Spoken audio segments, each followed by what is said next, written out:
ಸಿದ್ದರಾಮಯ್ಯ ಇದ್ರೆ ಮಾತ್ರ ಕಾಂಗ್ರೆಸ್ ಅಂತ ಮತ್ತೆ ಪುನರುಚ್ಚಾರ ಮಾಡಿದ್ದಾರೆ. ನೋಡಿ ಯಾರ್ಯಾರು ಹಂಗೆ ಅನ್ಕೊಂಡಿದ್ದಾರೆ. ನಾನು ಹೇಳ್ದಂಗೆ the party is not by individuals or for individuals. ನಾವು ಎಲ್ಲರೂ ಸೇರಿ ಕಾರ್ಯಕರ್ತರಿಂದ ಇದ್ದೀವಿ ಅಂತ ಮರಿಬಾರ್ದು. ಕಾರ್ಯಕರ್ತರೇ ಇಲ್ಲ ಅಂದರೆ ನಂದು ನಾಯಕತ್ವ ಇಲ್ಲ, ಬೇರೆ ಯಾರ್ದು ನಾಯಕತ್ವ ಇಲ್ಲ. ಆದರೆ ಒಂದು ಮಾತ್ರ ಸ್ಪಷ್ಟವಾಗಿ ಹೇಳಲಿಕ್ಕೆ ಬಯಸ್ತಾ ಇದ್ದೀನಿ, ಇಂಥ ಹೇಳಿಕೆಗಳು ಸರಿಯಲ್ಲ. ಬಿ ಫಾರ್ಮ್ ಬೇಕಾದಾಗ ಕಾಂಗ್ರೆಸ್ ಪಕ್ಷ ಬೇಕು, ಚುನಾವಣೆ ಸಂದರ್ಭದಲ್ಲಿ ಪ್ರಚಾರ ಬೇಕಾದಾಗ ಕಾಂಗ್ರೆಸ್ ನಾಯಕತ್ವ ಬೇಕು, ನಮ್ಮ ಪಕ್ಷದ ತತ್ವ ಸಿದ್ಧಾಂತ ಬೇಕು. ಎಲ್ಲ ಗೆದ್ದಾದ್ಮೇಲೆ ಅಧಿಕಾರ ಅನುಭವಿಸಾದ್ಮೇಲೆ ಅಥವಾ ಅನುಭವಿಸ್ತಿರ್ಬೇಕಾದ್ರೆ ಕಾಂಗ್ರೆಸ್ ಪಕ್ಷ ಯಾರು ಅಂತ ಹೇಳೋದು ತಪ್ಪಾಗ್ತದೆ. ಯಾರೇ ಇರ್ಬೋದು ಅದು.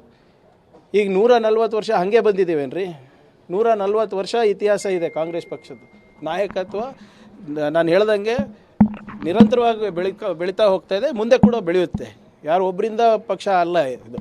ಕಾರ್ಯಕರ್ತರಿಂದ ನಾವು ಅಂತ ಹೇಳಿದ್ರೆ ಈಗ 2.5 ವರ್ಷ ಆದರೂ ಕೂಡ ಕಾರ್ಯಕರ್ತರಿಗೆ ಅವಕಾಶಗಳು ಸಿಗದೇ ಇರೋದು ಗಮನಿಸಿದ್ರೆ ನೋಡಿ ಭಾಳ ಸ್ಪಷ್ಟವಾಗಿ ಇದ್ರ ಬಗ್ಗೆ ನಾನು ಕೂಡ ಹಿಂದೆ ಹೇಳಿದ್ದೀನಿ.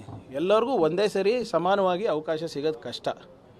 ಮುಂದೆ ಸಿಗುತ್ತೆ, ಎಲ್ಲರಿಗೂ ಸಿಗುತ್ತೆ. ಈಗಾಗಲೇ ಬೋರ್ಡ್ ಚೇರ್ಮನ್ಗಳೆಲ್ಲ ಮಾಡಿದ್ದೀವಿ, ಕೆಲವು ಡೈರೆಕ್ಟರ್ಸ್ ಪೆಂಡಿಂಗ್ ಇವೆ. ಆಲ್ಮೋಸ್ಟ್ 85% ಮುಗಿಸಿದ್ದೀವಿ. ಇನ್ನೂ ಒಂದು 15-20% ಉಳಿದಿದೆ, ಅದು ನಾನು ಮಾಡ್ತೀನಿ ಅಂತ ಹೇಳಿದ್ದಾರೆ. ನಾನು ಹೇಳ್ದಂಗೆ ಎಲ್ಲದೂ ಕೂಡ ಒಂದೇ ಸರಿ ಆಗೋದಿಲ್ಲ. ತಾಳ್ಮೆ ಅನ್ನೋದು ರಾಜಕೀಯದಲ್ಲಿ ಇರಲೇಬೇಕಾಗ್ತದೆ.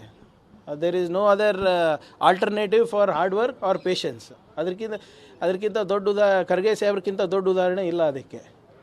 ಸೊ ಯಾರೇ ಏನೇ ಮಾತಾಡಿದ್ರು AICC ಅಧ್ಯಕ್ಷರ ತಾಳ್ಮೆ, ಅವರ ಪರಿಶ್ರಮ ನೋಡ್ಕೊಂಡು ಉದಾಹರಣೆಗಳು ಕೊಟ್ಟರೆ ಅವರಿಗೆ ಅರ್ಥ ಆಗುತ್ತೆ.